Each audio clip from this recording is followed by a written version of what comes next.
అందరికీ నమస్కారం అండి. ఈరోజు మరొక వీడియోతో మేము ముందుకు రావడం అయితే జరిగింది. గైస్, ఈరోజు తీసుకొచ్చినటువంటి వీడియో ఏంటంటే రీసెంట్గా మనకి సోషల్ మీడియాలో వైరల్ అవుతుంది. సైమల్టేనియస్లీగా మన యొక్క వ్యూవర్స్ కూడా కొంతమంది మరి ర్యాండమ్గా ఒక ముగ్గురు నలుగురు అయితే కంటిన్యూస్గా కామెంట్ చేస్తున్నారు, సహారా రిఫండ్ క్లెయిమ్ ప్రొసీజర్ మాకు ఆన్లైన్లో ఎక్స్ప్లెయిన్ చేయండి అని. సో ఓకే, ఎస్పెషల్లీ మీకోసమేనండి ఈ వీడియో. ఇక్కడ చూసుకున్నట్లయితే నేను ప్రతి వీడియో మీకు లైవ్ డెమో ప్రాసెస్ అయితే చూపిస్తాను. బట్ నా దగ్గర అంటే నా ఫ్రెండ్ సర్కిల్ కూడా ఎవరు లేరు, అంటే సహారా అంతకుముందు డబ్బులు కట్టినవాడు. సో సహారా ఇండియా అనేది ఒకప్పుడు యాజ్ లైక్ అగ్రిగోల్డ్ లాగా కొన్ని ఏదో వాళ్ళ ఫార్మాలిటీస్తో ఏదైతే ఉందో వాళ్ళు ఏదో మనీ ప్రాఫిట్ ఏదో స్కీమ్ తీసుకొచ్చి చాలామంది దగ్గర కొన్ని లక్షల కోట్లు తీసుకున్నారు, అంటే కన్సెప్ట్ చేశారు ఎవరైతే ఉంటారో, ఎవరైతే కట్టిన వాళ్ళందరి దగ్గర. సో అగ్రిగోల్డ్ లాగానే దాని మూలంగా కూడా కొంతమంది నష్టపోయారు.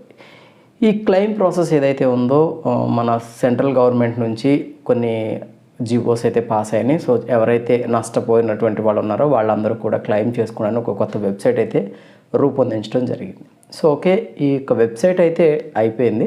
బట్ చాలామంది క్లెయిమ్ చేసుకుంటున్నారు. కొన్ని వీడియోస్ కూడా ఆల్రెడీ లైవ్లోకి వచ్చేసినాయి. బట్ మీకు లైవ్ డెమో ప్రాసెస్ చూపించడానికి నాకైతే లేదు. బట్ వాళ్ళకి యూజర్ గైడ్ అయితే ఇచ్చారు.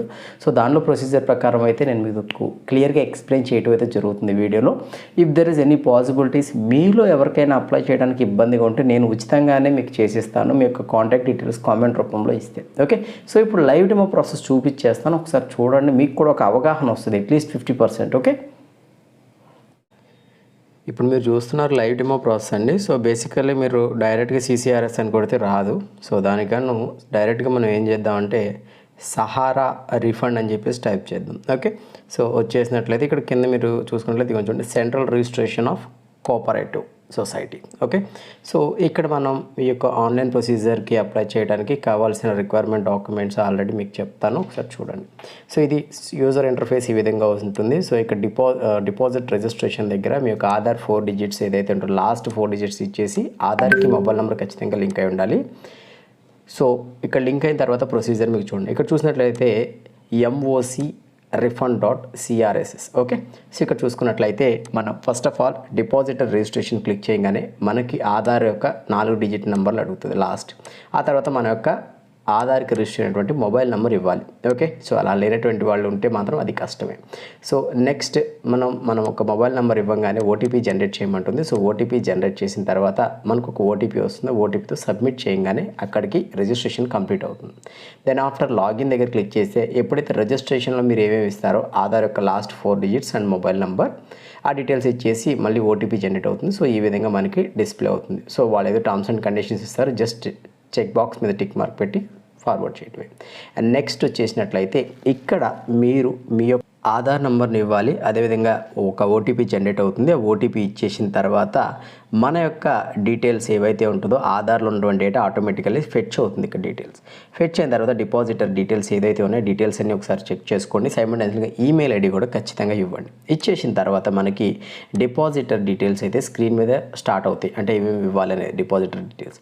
సో ఇక్కడ కొన్ని సొసైటీస్, ఒక 4 రకాల సొసైటీస్ అయితే ఈ డబ్బులు అయితే తీసుకుంటూ అయితే జరిగింది. సో ఆ సొసైటీస్ యొక్క మీరు ఏ సొసైటీ కట్టారో ఆ సొసైటీ నేము, ఓకే, దానికి సంబంధించిన బాండ్ ఇన్ఫర్మేషన్ మొత్తం కూడా ఆ ఒక పేజీలో ఇచ్చేస్తే ఇక్కడ మీరు ఈ విధంగా యాడ్ చేసుకోవాలి. యాడ్ చేసుకున్న తర్వాత ఈ విధంగా మీకు మీ యొక్క అమౌంట్, డిపాజిట్ డీటెయిల్స్ అన్నీ వస్తే అక్కడ మీరు ఆ డీటెయిల్స్ అన్ని క్లిక్ చేసి ఇంకేమైనా బాండ్స్ ఉంటే మళ్ళీ యాడ్ క్లిక్ చేసి చెక్ చేసుకోవచ్చు. తర్వాత మళ్ళీ నెక్స్ట్ అనేది మనం క్లిక్ చేసినట్లయితే మనకు ఒక ఫామ్ అయితే జనరేట్ అవుతుంది. ఏదైతే మనం ఇచ్చిన డీటెయిల్స్కి ఆ ఫామ్ డౌన్లోడ్ చేసుకుని ఆ ఫామ్లో మీ యొక్క recent passport size photo and me signature ఇచ్చేసి మళ్ళీ ఆ డాక్యుమెంట్ని స్కాన్ చేసి లాస్ట్ ప్రొసీజర్లో మీ యొక్క పాన్ నెంబర్, ఈ యొక్క ఏదైతే జనరేట్ అయినటువంటి డాక్యుమెంట్, అదేవిధంగా మీ యొక్క పాన్ సాఫ్ట్ కాపీ కూడా ఇక్కడ మీరు అప్లోడ్ చేయవలసినటువంటి అవసరం ఉంది.